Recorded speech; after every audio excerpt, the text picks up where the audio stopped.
किसी वर्क को करने या ना करने का ऑप्शन हमारे हाथ में है, परंतु उसके कंसिक्वेंसेस समय के हाथ में है। एवरी मोमेंट हमें एक्शन लेना होता है और जिसके लिए कई ऑप्शंस होते हैं, जिनमें एक्शन का ना लेना भी एक ऑप्शन है। नेचर डायनामिक है, इवेंट्स के बाद इवेंट्स होती रहती हैं और यूनिवर्स प्रोग्रेस करता रहता है। प्रीवियस इवेंट कॉज होता है और नेक्स्ट इवेंट इफेक्ट बनता है। इस तरह कॉज एंड इफेक्ट से यह यूनिवर्स वर्क करता रहता है। यदि एक प्लेइंग बॉल को थ्रो करें तो वह फिजिक्स के लॉज अकॉर्डिंग अपने पाथ पर चलती रहती है। यदि फिजिकल कंडीशन सेम रहती हैं तो हर बार बॉल सेम पाथ फॉलो करती है। इसके अपोजिट यदि बॉल को किसी बैट्समैन की ओर थ्रो करें तो सेम फिजिकल कंडीशंस होने पर भी प्रिडिक्ट नहीं कर सकते कि बॉल किधर जाएगी। यही नेचुरल साइंस और बायो लाइफ में डिफरेंस है। Mathematics, physics and chemistry dead objects interactions की स्टडी करती हैं। बायो लाइफ भी मेनली फिजिक्स एंड केमिस्ट्री का प्रैक्टिकल एप्लीकेशन है। Plants, animals, insects natural machines हैं जिनमें साइंस के लॉ छिपे हैं। साथ ही साथ कुछ और भी है, वह कॉन्शियसनेस है। बायो लाइफ को डीपली समझने के लिए कोई रोकता है तो वह लिविंग बॉडी के अंदर कॉन्शियसनेस है। यदि कॉन्शियसनेस ना होती तो फिजिक्स केमिस्ट्री के लॉज से ही बायो लाइफ को समझने में कोई प्रॉब्लम नहीं आती। बायो लाइफ में subtle physical wave particles, fine chemical reactions और कॉन्शियसनेस से एक प्रोडक्ट बनता है जिसे साइकोलॉजी कहते हैं। साइकोलॉजी से ही computer programming, language and artificial intelligence को डेवलप करने का मटेरियल मिलता है। एक्चुअल में वह कॉन्शियसनेस की इमेज बनाने की कोशिश है।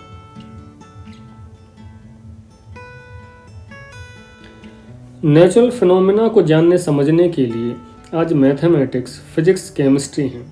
जब कॉन्शियसनेस मैटर और नेचर के साथ ऐड होती है तब bio life, religion, culture, literature, economics जैसी नॉलेज बनती हैं जो ज़्यादा टिपिकल स्ट्रक्चर्स हैं और समझना मुश्किल है क्योंकि ये माइंड की उपज हैं। मैथ्स, फिजिक्स, केमिस्ट्री हमेशा एब्सोल्यूट फॉर्म में एग्जिस्ट करती हैं, but programming, bio life, culture, religion, literature सिर्फ माइंड के थॉट्स हैं। दूसरे शब्दों में कहें, वो कॉन्शियसनेस और मैटर का मिक्सचर है जो हमें सेंस ऑर्गन से दिखाई देता है, जिसमें मैटर ही परिलक्षित होता है। मिट्टी में खेलते हुए बच्चे जब मिट्टी के क्षण भंगुर घर बनाते हैं तो वे आपस में अच्छे घर बनाने की होड़ करते हैं। इतने सीरियसली होकर वर्क करते हैं कि बच्चे इन रेतीले घरों के लिए उत्साह, प्रेरणा, गुस्सा व हिंसा जैसे अनेक इमोशन से अपने को भर लेते हैं। जब उम्रदराज अनुभवी लोग इन छोटे बच्चों को बहस करते, प्रतिस्पर्धा करते देखते हैं, जब बच्चे अपने घरौंदों की तारीफ व दूसरे के घर की कमी बताते हैं, तो पास बैठे लोग बस छोटे बच्चों को नोटिस करते हैं, ऑब्जर्व करते हैं, पर डिस्टर्ब नहीं करते। बड़े बस उन दिनों का इंतजार करते हैं जब ये बच्चे इन छोटी बातों से हटकर संसार की बेटर एक्टिविटीज में शामिल होंगे। बड़े बस थोड़ा समझाते हैं और वेट करते हैं। हम देखते हैं कि ज़्यादातर बच्चे बड़े होने पर स्वतः ही इन विचारों के जाल से बाहर आ जाते हैं। यह फैक्ट है कि यदि बच्चों को नहीं समझाते तब भी वो उन बातों से बाहर आ जाते, क्योंकि टाइम आने पर बच्चों की सोच टर्न लेती है। जब बच्चे उस लड़कपन की सोच से बाहर आते हैं तो सोच को, उस काम को एक गेम की तरह लेते हैं। मतलब जिन बातों पर वो झगड़ा करते थे अब वो महज एक मजाक है। यह इवोल्यूशन है। जिन बातों पर लड़ाई झगड़ा मार पिटाई होती थी अब उन बातों पर सिर्फ हंसी आती है। यह इवोल्यूशन है जो स्वतः ही होता है जब बच्चे एक एज को क्रॉस करते हैं। जब माइंड एवोल्यूशन होता है तब प्रेजेंट प्रॉब्लम्स प्रॉब्लम ही नहीं रहती, उनकी ओर ध्यान भी नहीं जाता और बॉडी एटमॉस्फेयर की कंडीशंस बेटर हो जाती हैं। फिजिकल रिक्वायरमेंट्स स्वतः ही पूरी होने लगती हैं। जब चिल्ड्रन अडल्ट में चेंज होते हैं तो पुरानी प्रॉब्लम्स को वहीं छोड़कर आगे बढ़ जाते हैं, बल्कि समझ जाते हैं कि समस्याएं यह नहीं हैं, कुछ और ही हैं। हम अपना टाइम यहाँ क्यों वेस्ट कर रहे हैं। ऐसी ही हमारी प्रेजेंट कंडीशन है। जिन कामों में आज हम बिजी हैं, जिन कामों से डिस्टर्ब्ड, टॉर्चर्ड, इरिटेटेड हो रहे हैं, जिनको सीरियस समझ रहे हैं, जब हम आज से मेंटली बेटर होंगे तो कुछ और ही महसूस हो सकता है कि मेंटली बेटर होने पर ओल्ड प्रॉब्लम्स ही ना लगें। हो सकता है कि जिन बातों के लिए हम इतने सीरियस हैं, उन बातों में सीरियसनेस जैसी कोई चीज़ ही ना हो। दूसरी बात यह है कि जैसा हमारा बचपन का एक्सपीरियंस है कि थोड़ी एज बढ़ने पर हैबिट्स में काफ़ी चेंज आ जाता है, क्या वैसा ही टीन एज के बाद भी हो जाएगा। टीन एज के आसपास मोस्टली एक स्टेट ऐसी बन जाती है कि फिजिकल, मेंटल, एनवायरमेंटल चेंज बंद हो जाता है और हम बचपन की तरह वेट करते हैं कि एक एज के बाद स्वतः ही चेंज आ जाएगा। हम इनएक्टिव बने रहते हैं और वेट ही करते रह जाते हैं, परंतु यह बदलाव का पल अब नहीं आता। फिर हम सेटिस्फेक्शन के लिए कुछ वर्ड्स इजाद कर लेते हैं: भाग्य, नसीब, किस्मत, लक, फॉर्च्यून। लाइफ बहुत वास्ट है। जो हमें होता हुआ लगता है जरूरी नहीं है कि हम उसकी मैकेनिज्म समझ रहे हों। सेंस ऑर्गन्स और पास्ट आइडियाज मिलकर करंट इवेंट्स को अपने अपने तरीके से इंटरप्रेट करते रहते हैं, जबकि रियल फैक्ट्स कुछ और ही हो सकता है। यदि हम चाहते हैं कि लाइफ को बेहतर समझें, माइंड इम्प्रूव करें, प्रेजेंट प्रॉब्लम्स को सॉल्व करने के लिए बेहतर अंडरस्टैंडिंग डेवलप करें, तो वेटिंग के बदले में वर्क करना होगा। सब्जेक्ट्स हर मैन के लिए डिफरेंट हैं, फिर भी वर्क करने के स्टेप्स सेम होंगे, साथ ही साथ अचीवमेंट भी सेम होंगे।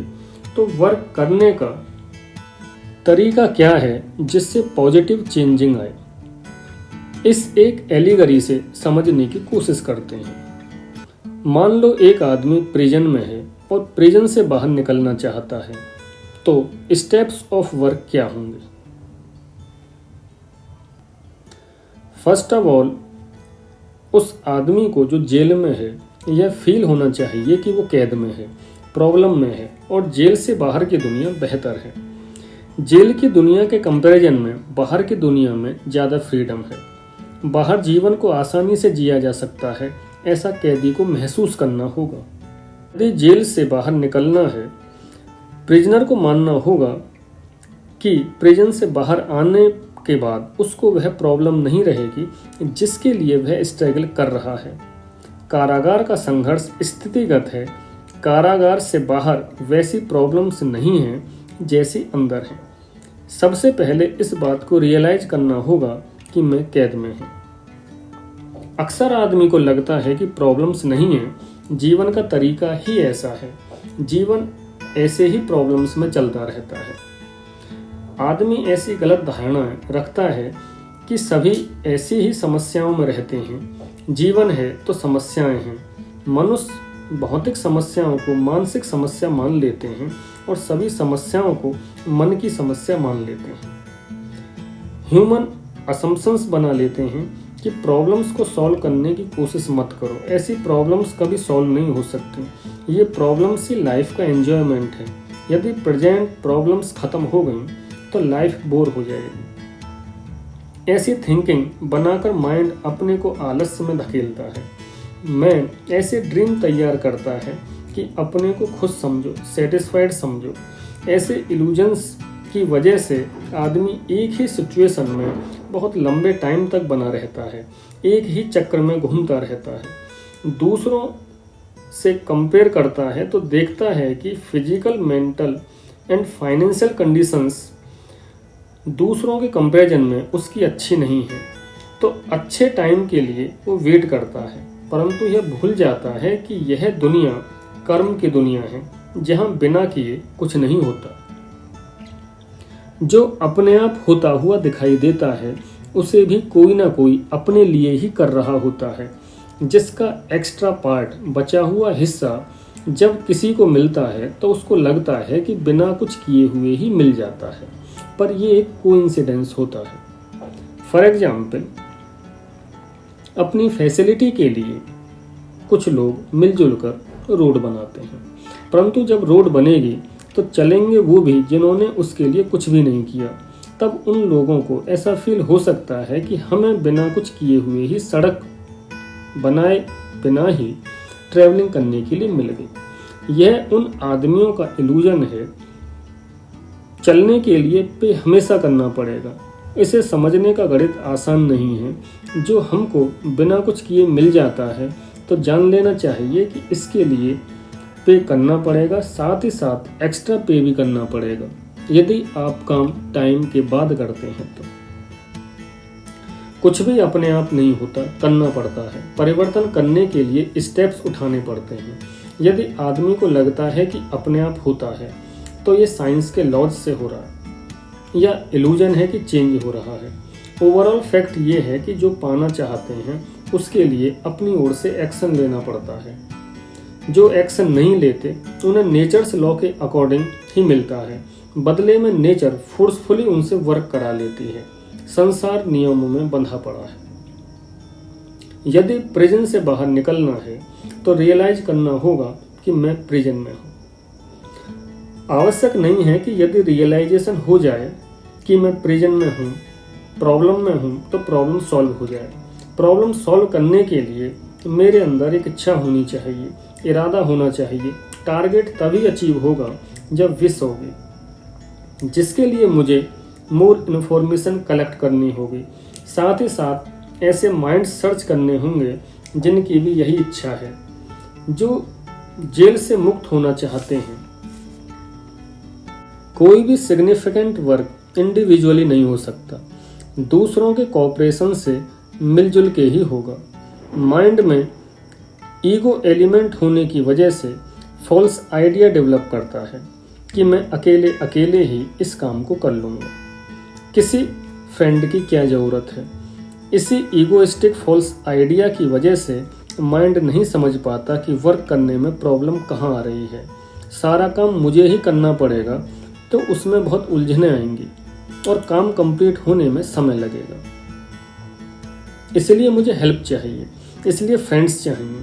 बहुत सारे ऐसे वर्क्स हैं जो सिंगल मैन की स्ट्रेंथ से बाहर होते हैं, जिनको पूरा करने के लिए एक ही विचारधारा के लोगों की ताकत का सपोर्ट चाहिए। इसलिए ऐसे फ्रेंड्स चाहिए जो सेम टाइप वर्क में इंटरेस्टेड हैं, as well as outside help भी चाहिए। यदि मैं गिरफ्त में हूँ और कारागार से निकलना चाहता हूँ तो जेल के बाहर से भी हेल्प चाहिए, क्योंकि जो बाहर है वो बाहर का नक्शा जानता है। यदि कोई पर्सन किसी प्रॉब्लम में है तो प्रॉब्लम से बाहर जाने का रास्ता वही बता सकता है जो उस प्रॉब्लम को सॉल्व कर चुका है, जो उस प्रॉब्लम से बाहर जा चुका है। तभी तो प्रिजन से बाहर जाने के लिए आउटसाइड हेल्प भी चाहिए। सभी दोस्त जो प्रिजन से एस्केप होना चाहते हैं उनको एक साथ मिलकर काम करना होगा, तभी बाहर जाने का रास्ता बनेगा।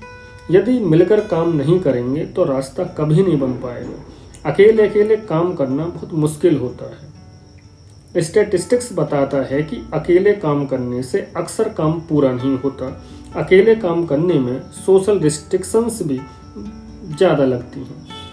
आप कोई नया काम करना चाहते हैं और आप अकेले हैं तो अदर्स आप पर ज़्यादा अपोज करेंगे। टीम वर्क को अपोजिशन मिनिमम मिलता है। टीम किसी वर्क को जल्दी कंप्लीट करती है, परफेक्शन से करती है और इम्पॉसिबल काम पॉसिबल होते जाते हैं जब एक टीम काम करती है। जब वर्क अकेले किया जाता है तो डाउट बना रहता है, फुल कैपेसिटी से काम भी नहीं होता। अकेले अकेले वर्क करने से अक्सर काम इनकम्प्लीट पड़ा रहता है, परंतु माइंड में होप बनी रहती है कि कोई चमत्कार होगा, कोई एक्स्ट्रा ऑर्डिनरी पावर काम को एक दिन पूरा करा देगी। इन द सेम वे एक प्रिजनर जेल से बाहर आने के सपने देख सकता है कि एक दिन चमत्कार होगा और वह जेल से बाहर आ जाएगा। परंतु ध्यान रहे कि कोई प्रेयर, कोई फेथ सुरंग नहीं खोद सकती।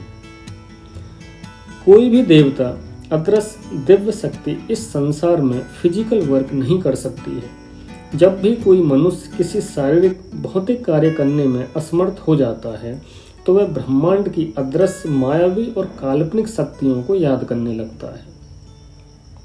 ऐसी सोच एक माइंड में वायरस की तरह है। यदि माइंड यह एक्सेप्ट कर लेता है कि काम नहीं हो सकता है तो माइंड उस काम को स्टॉप करके न्यू वर्क पर स्विच हो जाता है। पर जब माइंड ब्रह्मांड की काल्पनिक अदृश्य असीमित शक्तियों को याद करता है तो वह असफल काम में अनंत समय तक लगा रहता है। इस इल्यूजन में माइंड बड़े मन से फ्रूटलेस वर्क में लीन रहता है। यदि प्रिजन से बाहर निकलने के लिए टनल खोदनी है तो फेथ एंड प्रेयर कोई काम नहीं करेगी। फिजिकल वर्क तो सेल्फ ही करना होगा और वर्क यूनिवर्स के रूल्स के अकॉर्डिंग ही होगा। सुरंग को खोदने में फिजिकल वर्क ही हेल्प करेगा, डिवाइन वर्ल्ड कुछ नहीं करेगा। फिजिकल वर्क फिजिकल बॉडी करेगी। टनल को देवता या भगवान नहीं खोदेंगे, उसे सारे मित्रगण मिलकर बनाएंगे और जब टनल से बाहर निकलेंगे तो बाहर का नज़ारा क्या होगा ये सर्टेन नहीं है। कुछ भी अनएक्सपेक्टेड हो सकता है। क्योंकि कैंडिडेट प्रिजन के अंदर है इसलिए आउटसाइड क्या है जानकारी पर निश्चित नहीं हो सकते। बाहर क्या है गैस ही कर सकते हैं। हम बाहर जाकर जिस डिजायर को पूरी करना चाहते हैं वह पूरी होगी या नहीं जानते। टारगेट पाने के बाद अच्छा होगा या बुरा पता नहीं। लाइफ एक्सपीरियंस बेस्ड है। अक्सर हम अपनी प्रॉब्लम्स को सॉल्व करने के लिए वर्क करते हैं और वर्क कंप्लीट होने के बाद न्यू प्रॉब्लम्स न्यू वर्क सामने आ जाते हैं। ऐसे ही प्रिजन की वॉल से निकलने के बाद भी हो सकता है कि न्यू पीसफुल स्प्लेंडर लाइफ की शुरुआत हो, या हो सकता है कि पुनः गिरफ्तार हो और जीवन पहले से भी ज़्यादा दुखदायी हो जाए। लाइफ के हर मुकाम हर टारगेट पर ऐसा ही है। यह वर्ल्ड मोशन में है, इसलिए हम स्टेट ऑफ रेस्ट में रहने की नहीं सोच सकते। स्टेप्स और रिस्क लेने होंगे। हर टाइम सेफ एंड सिक्योर रहने से एवोल्यूशन नहीं होगा। जब तक पेन नहीं है तब तक प्रोग्रेस भी नहीं है। एक्सपेक्टेशंस रखनी चाहिए परंतु वे सच साबित हों भरोसा नहीं करना चाहिए। इसलिए प्रिजन से बाहर अनएक्सपेक्टेड ही होगा। होप का पूरा होना प्रोबेबिलिटी बेस्ड है। वर्क करना खतरे से खेलना है। समझने लायक बात यह है कि जब हम ये रियलाइज करते हैं कि हम प्रिजन में हैं, प्रॉब्लम में हैं और प्रॉब्लम से बचने के इच्छुक हैं, तब मुझे ऐसे दोस्तों का साथ चाहिए जो मेरे जैसा काम करना चाहते हैं। और जब सब मिलकर काम करेंगे तो फायदा मुझे नहीं सबको होगा। अतः जेल से अकेला एक नहीं 20 आदमी ज्यादा आसानी से भाग सकते हैं। अकेले ना कोई फैमिली रन कर सकती है, ना कोई सोसाइटी, ना कोई देश। सारे ह्यूमन इंटरडिपेंडेंट हैं। समाज का जो भी ताना बाना बुना गया है वो मिलजुल कर सहयोग भावना से बनता है। हमको लगता है कि सब सिटीजन्स इंडिविजुअली सेल्फिशली वर्क कर रहे हैं, परंतु ऐसा नहीं है। हम सब का ढंग मनोवैज्ञानिक रूप से ऐसा बनाया गया है कि स्वार्थपरता से काम करते हुए भी नागरिक सोसाइटी और कंट्री को डेवलप करते हुए ले जाते हैं, जिससे उन सिटीजन्स का काम और आसान होता जाता है। एक के काम का दूसरे बहुत सारे लोग फायदा उठाते हैं। जैसे देश में सड़क, बिजली, पानी की व्यवस्थाएं बेहतर होती जाती हैं, यही एक प्रगतिशील व सब समाज की खूबसूरती है। एक को नहीं, एक के काम का सबको फायदा मिलेगा और मिलता है। काम एक भी करेगा तब भी लाभ बहुतों को पहुंचेगा। तो जेल से कोई एक, सिर्फ एक एस्केप नहीं हो सकता, होंगे तो 20। काम करने का अर्थ यही है कि एक के काम का दूसरों को प्रॉफिट हो। माता पिता की मेहनत का, उनकी हैबिट्स एंड एजुकेशन का प्रॉफिट नेक्स्ट जनरेशन को मिलता है। पेरेंट्स अपने बच्चों के लिए सालों साल तक फूड, एजुकेशन के लिए मैक्सिमम लेवल तक सपोर्ट करते हैं, जिससे ह्यूमन चाइल्ड मैक्सिमम प्रोग्रेस कर सकें। बाद में बच्चे फैमिली को सपोर्ट करते हैं। यह म्यूचुअल अंडरस्टैंडिंग है, म्यूचुअल कोऑर्डिनेशन है, जिससे काम स्पीडली एंड इफ़िशियंसी से होता है और हर एक दूसरे के काम से प्रॉफिट लेता है। यही टीम वर्क है। यदि प्रिजन से बाहर निकलना है तो इसी कोऑर्डिनेशन से काम करते हुए तो एक नहीं पूरे 20 बाहर निकलेंगे। जो एक को मिलेगा वो 20 को मिलेगा, नहीं तो किसी को भी नहीं मिलेगा। जब हम इंटेलेक्चुअल वे पर बात कर रहे हैं या माइंड सेट पर डिस्कस कर रहे हैं, तब हम वर्ल्डली एक्टिविटीज को इम्पोर्टेंस नहीं देते, क्योंकि ये आइडियाज़ को लोअर ग्रेड में ले जाती हैं। यदि हम वर्क की डेफिनेशन को एक सांसारिक उदाहरण की मदद से समझने की कोशिश करें तो यह हायर कॉन्सेप्ट को बिगाड़ने जैसा होगा। मेरा एफर्ट यही है कि कॉन्सेप्ट जैसा है वैसा डिफाइन किया जाए, कॉन्सेप्ट का रूप न बिगाड़ा जाए। अध्येता स्वयं अपने जीवन से एग्जाम्पल लेकर समझने की कोशिश करें, परंतु यहाँ हम वर्क को एक एग्जाम्पल की हेल्प से समझने की अतार्किक कोशिश करते हैं। मान लो कि कोई डॉक्टर, साइंटिस्ट या एडमिनिस्ट्रेटर बनना चाहता है, तो वर्क कैसे किया जाए, स्टेप्स क्या होंगे। ध्यान रहे, इंटेलेक्चुअल वे में वर्क का अर्थ उस वर्क से है जो आदमी को टारगेट तक पहुंचाता है। तो यहाँ टारगेट डॉक्टर का है मान लीजिए, तो ऐसा होगा। फर्स्ट स्टेप ये सोचने का है कि जिस भावना से एक डॉक्टर समाज, सोसाइटी के लिए वर्क करता है, बीमार परेशान व्यक्तियों को आराम पहुंचाता है, क्या उसी मोटिवेशन से ही आप मोटिवेटेड हैं, या डॉक्टर का पैसा, पावर या स्टेटस आपके मन को प्रभावित करता है। आपके डॉक्टर बनने के पीछे वजह क्या है, क्यों और किस लिए। फर्स्ट स्टेप यही है कि टारगेट का ऑब्जेक्ट स्पष्ट हो।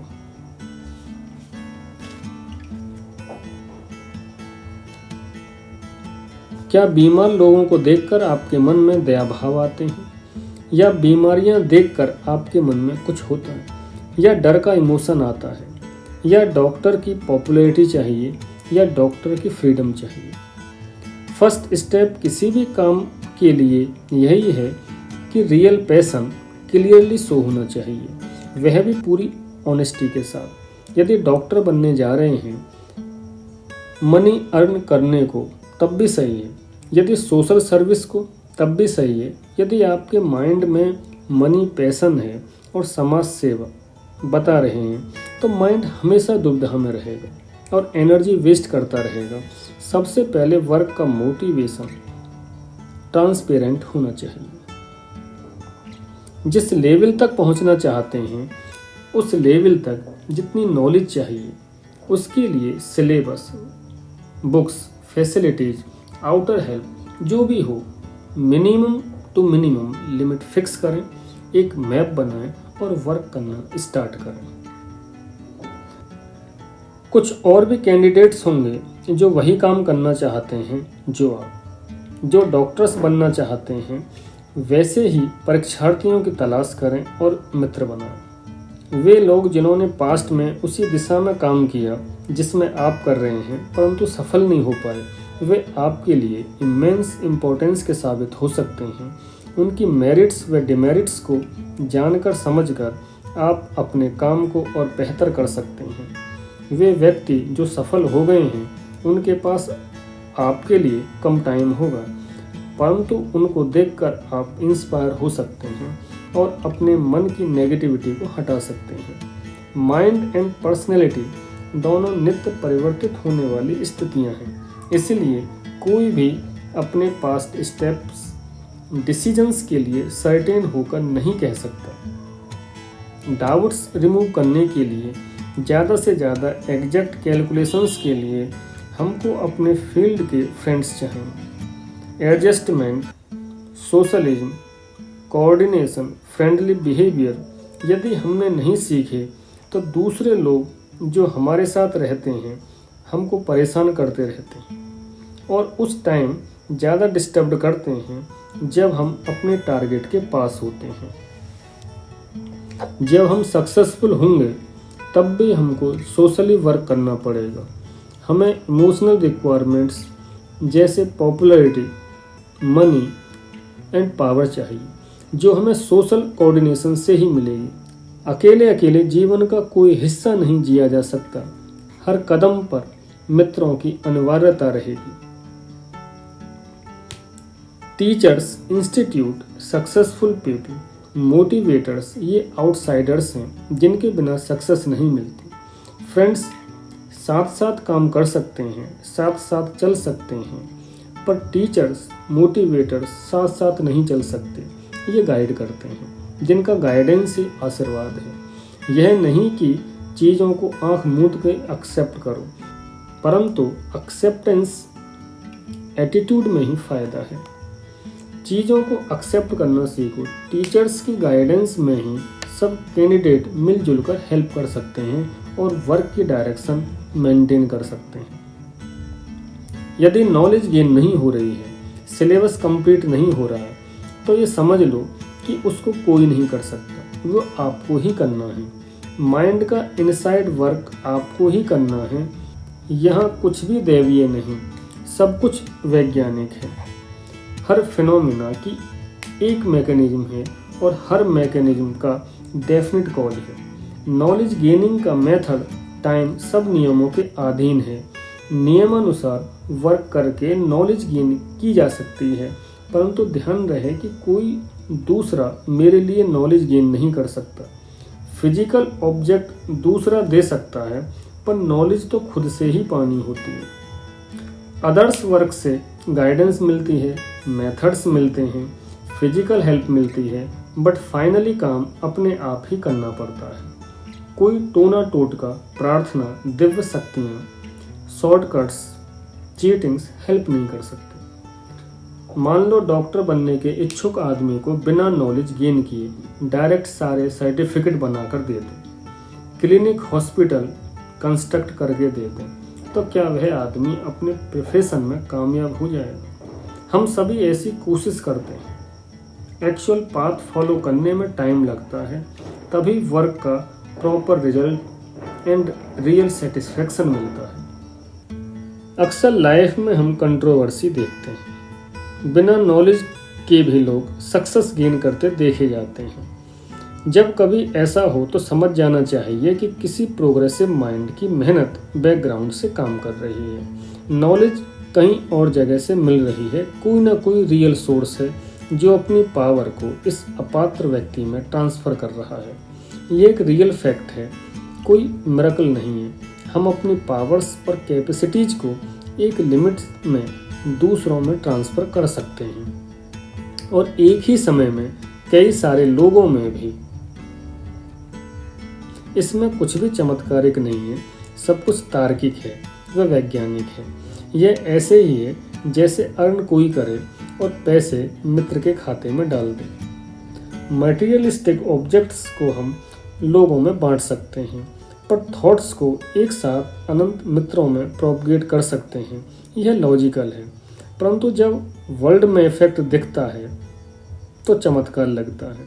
विचार करने की बात यही है कि पावर माइंड की है, अलौकिक शक्तियाँ या दैवीय शक्तियाँ कहीं नहीं। सब कुछ खेल इंसानों के दिमाग का है।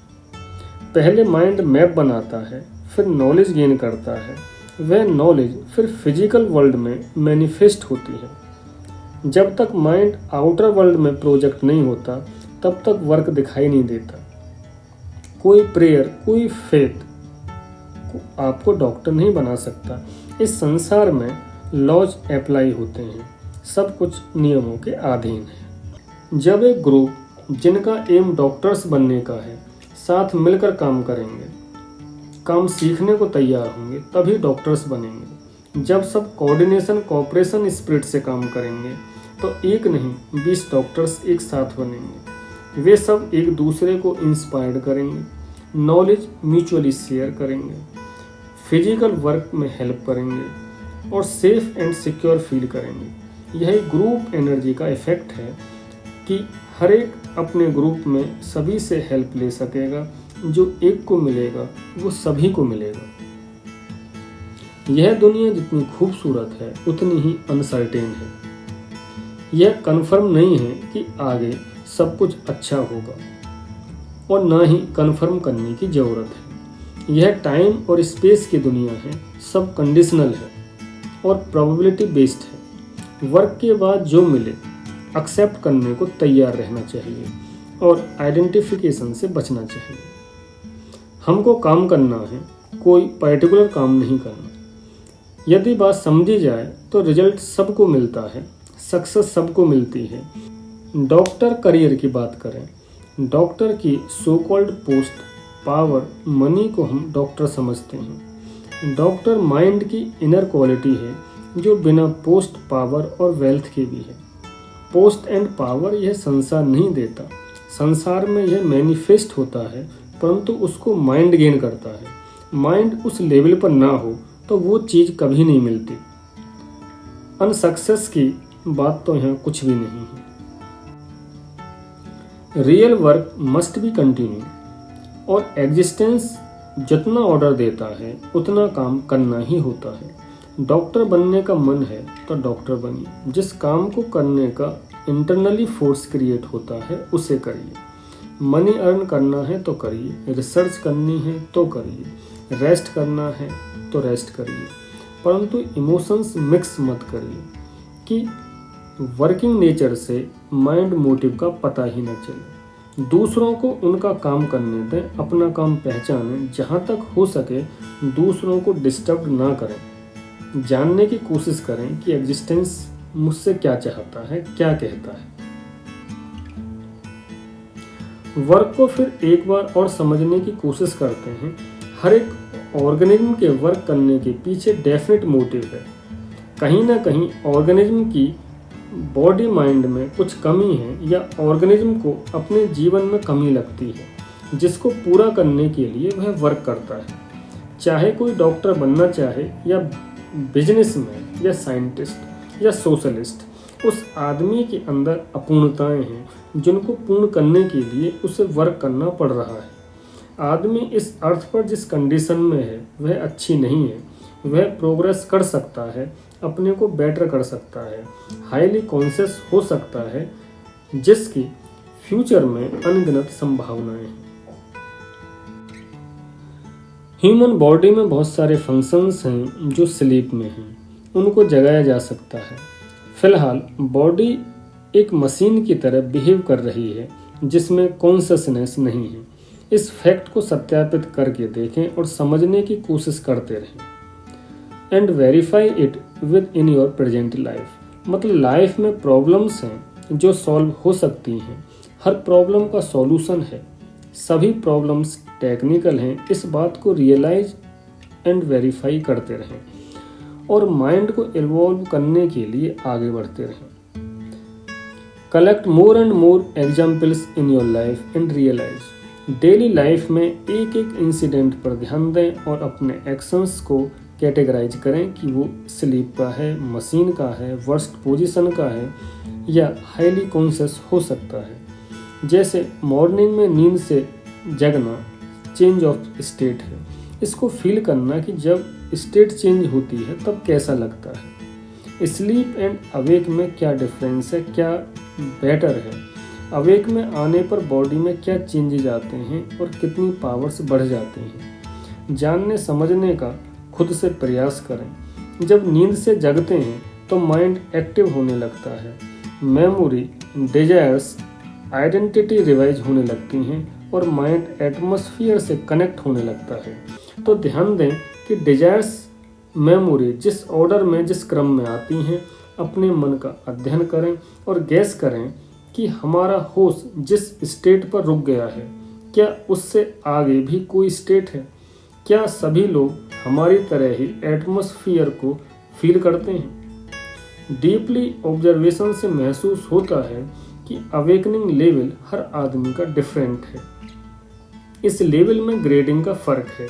जिसका अवेकनिंग लेवल जितना बेटर है उतना ही वह एनवायरनमेंट से अच्छा कोऑर्डिनेशन बनाए हुए है, उतना ही वह वर्ल्डली एक्टिविटीज को म्यूचुअल कनेक्ट करके देख सकता है।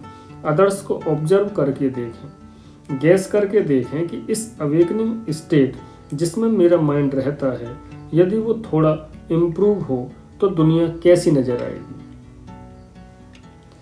और भी ज़्यादा ऑब्जर्व करें कि जब डेली वर्क करते हैं तो क्या बॉडी का एक्शन मैकेनिकल है।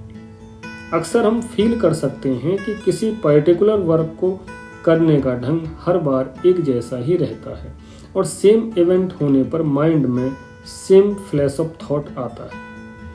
थॉट सिचुएशन के अकॉर्डिंग चेंज होता है, पर थॉट का अराइज होना मैकेनिकल है।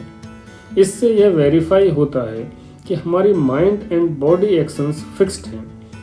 उनको यदि अच्छे से समझा जाए तो प्रिडिक्ट किया जा सकता है कि यह आदमी इसके बाद क्या सोचेगा। कुछ आदमियों ने अपने जीवन का बहुत टाइम ह्यूमन एक्शंस को समझने में दिया होता है, जिनको माइंड रीडर कहते हैं। माइंड रीडर यह वेरीफाई करने के लिए काफ़ी है कि माइंड एक्शंस मैकेनिकल हैं, एक फिजिकल मशीन की तरह हैं। किस टाइम, किस पर्सन के साथ, किस प्लेस पर कैसा थॉट आया नोट करें और रियलाइज करें। जितने ज़्यादा एग्जाम्पल्स होंगे उतना ही ज़्यादा कन्फर्मेशन होगा, उतना ही ज़्यादा माइंड चेंजिंग को प्रिपेयर्ड होगा। परिवर्तन तत्काल नहीं, एक धीरे धीरे चलने वाली सतत प्रक्रिया है। आदमी वर्स्ट पोजीशन में है, इस बात के भी एग्जाम्पल्स कलेक्ट करें। इंटेलेक्चुअल वे नितांत वैयक्तिक है, इसलिए दूसरों की न सोचकर अपने मन पर फोकस करें। दूसरों पर ध्यान देना वहीं तक अच्छा है जहां तक उससे मेरे मन को वास्तविक फायदा है। तो दूसरे आदमी बैड कंडीशन में हैं या ना भी हों तो मैं तो हूं ही, चाहे हेल्थ में, नॉलेज में, वेल्थ में। दूसरे मुझसे बहुत आगे हैं। तो ये रियलाइज करना चाहिए और अंडरस्टैंडिंग डेवलप करनी चाहिए कि अपनी पोजीशन अच्छी नहीं है। माइंड बॉडी की हर क्वालिटी पर फोकस करें और इवोल्यूशन की सोचते हुए हाईएस्ट कॉन्शियसनेस को स्केल में लेते हुए महसूस करें कि मेरे हालात बेकार हैं, परंतु मैं बेटर माइंड में बदल सकता हूँ। आदमी की भविष्य की बहुत सारी नई संभावनाएं हैं। Man has more possibilities in future. आदमी की प्रेजेंट कंडीशन में ही फ्यूचर की पॉसिबिलिटीज हैं। हिस्ट्री को देखकर आगे सुदूर भविष्य की संभावनाओं की आशा की जा सकती है। आज जब आदमी नोमैडिक लाइफ स्टोन एज से निकलकर मॉडर्न टेक्निकल ग्लैमरस प्लेस पर खड़ा है, तो क्या वह सोच सकता था कि एक दिन इतनी प्रोग्रेस होगी। अभी आदमी साइंस एंड टेक्नोलॉजी और ज़्यादा डेवलप करेगा। इलेक्ट्रिसिटी से आगे न्यू एनर्जी सोर्स डिस्कवर्ड होंगे। अभी एटॉमिक एनर्जी को अच्छा सोर्स माना जा रहा है। हो सकता है कि मैग्नेटिक एनर्जी अभी तक की सारी एनर्जी से ज़्यादा पावरफुल एंड कन्वीनियंट सोर्स हो। शायद फ्यूचर बताए कि chemical, electric, atomic energy magnetic energy के ही टाइप हैं, पर अभी मैग्नेटिक एनर्जी हार्नेस नहीं हो पाई है। मैग्नेटिक रेज लाइट रेज से भी बहुत तेज चलने वाली वेव्स हो सकती हैं जो केमिकल रिएक्शंस के लिए रेस्पॉन्सिबल हैं। मैग्नेटिक वेव्स को कंट्रोल किया जाए तो ये चलती हुई केमिकल रिएक्शंस को स्टॉप एंड स्टार्ट कर सकती हैं। Chemical bomb, gun powder explosion को होने से या होते हुए रोक सकती हैं। आग लगने के लिए, कंबस्टन के लिए फ्यूल, टेम्परेचर एंड सपोर्टर के साथ साथ न्यूक्लियर वेव्स की ज़रूरत है, जिनके बिना रिएक्शन नहीं हो सकती है। फ्यूचर में आदमी एटॉमिक एक्सप्लोजन को होते हुए भी रोक सकेगा। लाइट वेव्स से भी हाई स्पीड वेव्स डिस्कवर्ड होंगे। एयर व्हीकल्स डेवलप किए जाएंगे जिनसे सफ़र रिस्की ना हो। मेडिकल साइंस डेवलप होगी। ट्रांसप्लांट सर्जरी का काम ईजी होगा। ओल्ड डैमेज्ड ऑर्गन्स की जगह न्यू फ्रेश ऑर्गन्स ग्रो किए जा सकेंगे, जिनसे खराब ऑर्गन्स के रिप्लेसमेंट की ज़रूरत ही नहीं होगी। More and more possibilities are here. 5 sense organs की सेंसिटिविटी चेंज होगी। वर्ल्ड न्यू लुक में नजर आएगा। ऑर्गेनिज्म के साथ साथ न्यू स्पीसीज ऑफ ह्यूमन भी एग्जिस्टेंस में आएंगे। ह्यूमन का vision and hearing spectrum wide होगा, जिससे वोकल कॉर्ड फ्रीक्वेंसी की रेंज वाइड होगी। मैटर की जिस प्रॉपर्टीज को अभी फील नहीं कर पा रहे हैं वो भी सेंस ऑर्गन्स की रेंज में आने लगेगा। माइंड ब्रेन में नए फंक्शंस, न्यू पावर्स डेवलप होंगे। नंबर ऑफ सेंस ऑर्गन्स बदलेंगे, ब्रेन की मेमोरी स्पीड इंप्रूव होगी। आज जो पावर्स एक्स्ट्रा ऑर्डिनरी लोगों में ही देखी जाती हैं वो कॉमनली सब में होंगी। ह्यूमन एनिमल्स का म्यूचुअल कोऑर्डिनेशन समझना, प्लांट्स एनिमल्स का इंटरडिपेंडेंस, माइक्रो ऑर्गेनिज्म का interrelation, evolution line, language of animals पहचानना, scientific attitude, mind reading, clairvoyance, past seeing, future forecasting, previous and next life memory, mind mixing, life का motto समझना, अपनी body के functions जानना, animals से communication करना, सभी ऑर्गेनिज्म का म्यूचुअल इंटर रिलेशन समझना, वेव एनर्जी, ग्रेविटी एनर्जी को हार्नेस करना, एटॉमिक लेवल पर होने वाली घटनाओं को समझना, एटॉमिक लेवल्स पर होने वाली रिएक्शंस को लाइव देखना, नेचर एंड लाइफ के फिनोमेना को डीपली जानना, यूनिफिकेशन का एहसास करना, स्टार्स यूनिवर्स की स्ट्रक्चर जानना, यूनिवर्स का आदि अंत जानना, डेड एंड अलाइव में फ़र्क देख पाना, फ्यूचर की इन्फिनिट पॉसिबिलिटीज हैं। जब हमने वर्क को वेरीफाई कर लिया है और ज़्यादा से ज़्यादा अपनी डेली लाइफ से एग्जाम्पल्स कलेक्ट कर लिए हैं तो अब माइंड में चेंज होने का वक्त आ गया है। अपने एक्सपीरियंस को शेयर करें और इस चेंजिंग के लिए दूसरों की हेल्प करें तो अपने आप में एक चेंज होता हुआ दिखाई देगा। जब माइंड ने रियलाइजेशन कर लिया है और एग्जाम्पल्स कलेक्ट कर लिए हैं तो क्या माइंड उन्हीं पुरानी बातों पर लोअर लेवल पर रहकर ही विचार करता रहेगा या हायर मेंटलिटी को भी शो करेगा? जब माइंड माइंड टू माइंड में फ़र्क देख रहा है तो क्या वो हायर माइंड की ओर नहीं जाना चाहेगा? माइंड जब डिफरेंस समझने लगता है तो अपने में भी चेंज लाने लगता है और जानबूझकर कोशिश करने पर चेंजिंग की स्पीड बढ़ जाती है। अपने एक्सपीरियंस को शेयर करना चाहिए, इससे कॉन्सेप्ट क्लियर होते हैं और करेक्शन भी होता जाता है। दूसरों को अपना माइंड इम्प्रूव करने में हेल्प मिलती है जिससे अंततः स्वयं को ही हेल्प मिलती है। जब भी माइंड नॉलेज गेन करता है तो माइंड का behaviour and thinking pattern change होता है, वे ऑफ वर्क भी बदलता जाता है। नॉलेज दो टाइप की होती है, एक जो फैक्टफुल है, कन्फर्म्ड है और एक्सपेरिमेंटल है। सेकंड जो पॉसिबिलिटी है, हिडन है, अननोन है, जो सेंस ऑर्गन की पकड़ से बाहर है। जो सेंस ऑर्गन्स फील नहीं करते पर डाउट करते हैं, गैस कर सकते हैं। यदि हम सेंस ऑर्गन्स तक लिमिटेड रहेंगे तो इवॉल्व नहीं हो पाएंगे। इवॉल्व तभी हो पाएंगे जब पॉसिबिलिटीज पर वर्क करने का रिस्क लेंगे। माइंड को इवॉल्व करने के लिए कॉन्सेप्ट की ज़रूरत पड़ती है। सबसे पहले माइंड में एक इंटेलेक्चुअल थॉट इंसर्ट करना पड़ता है। रिसर्च एंड डिस्कवरी करने के लिए कुछ बातें गैस की जाती हैं जिनको हाइपोथेसिस या फोरकास्टिंग कहते हैं। जब हाइपोथेसिस बनाई जाती है तो फ्यूचर इनको वेरीफाई करेगा और हो सकता है कि फ्यूचर में ये प्रैक्टिकली गलत साबित हो तो फिर न्यू कॉन्सेप्ट्स बनेंगे। यही सिलसिला आगे बढ़ता जाता है। जीवन हर प्रक्रिया को चक्र की तरह करता जाता है। यही जीवन की दिशा को आगे बढ़ाने का सूत्र है। माइंड को बेटर करने के लिए फर्स्ट ऑफ ऑल कुछ कॉन्सेप्ट्स इंस्टॉल करने पड़ते हैं। ये 3 तरह के हैं। फर्स्टली मिथ्स, लाइज या सुपरस्टिशंस हैं जो हजारों सालों से अनवेरीफाइड हैं पर इनको माइंड छोड़ने को रेडी नहीं। ये माइंड को बीमार करते हैं। सेकेंडली वे बातें जो कन्फर्म्ड हैं, वेरीफाइड हैं, जिन बातों पर कोई डाउट नहीं। साइंटिफिक एंड मैथमेटिकल आइडियाज जीवन को स्टेबिलिटी देते हैं। थर्डली वे कॉन्सेप्ट्स हैं जो बियॉन्ड साइंस हैं, जो फ्यूचर में वेरीफाइड हो सकते हैं, माइंड को पहले से बेटर होने में हेल्प कर सकते हैं। ये कॉन्सेप्ट्स माइंड अपने से वेरीफाई कर सकता है, ऑब्जर्व कर सकता है। ये माइंड एवोल्यूशन के 5 स्टेप्स हैं: hypothesis, observation, verification, confirmation and change.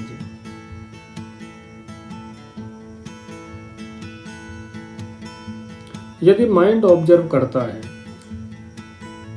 Fact unverified होता है, तो माइंड कंसेप्ट को रिमूव कर देता है। माइंड अपनी प्रॉब्लम सॉल्यूशन के लिए लगातार कॉन्सेप्ट्स रिसीव कर रहा है और माइंड खुद एक लेबोरेटरी है जिसमें सही गलत देखने के लिए वर्क करते रहना है। जितनी भी लाइफ में डाइवर्सिटी एंड वैरायटी दिखाई देती है, वह सब कॉन्शसनेस का मैनिफेस्टेशन है। स्पेस, टाइम, मैटर उसी के प्रोडक्ट हैं। इंटेलेक्चुअल वे के कॉन्सेप्ट्स पर हमको लगातार वर्क करते रहना है। इन कॉन्सेप्ट्स को समझना, डाइजेस्ट करना इजी नहीं है। बिना हेल्प के, बिना टीचर के इन कॉन्सेप्ट्स को मैन नंबर 1, 2, 3 नहीं समझ सकते। यदि मैन नंबर 4 में इवॉल्व होना है, तो हायर माइंड में कन्वर्ट होना है, तो कॉन्सेप्ट्स लर्न करो, वेरीफाई करो, एक्सपीरियंस शेयर करो और खुद को चेंज करो और दूसरों के चेंज होने में हेल्प करो।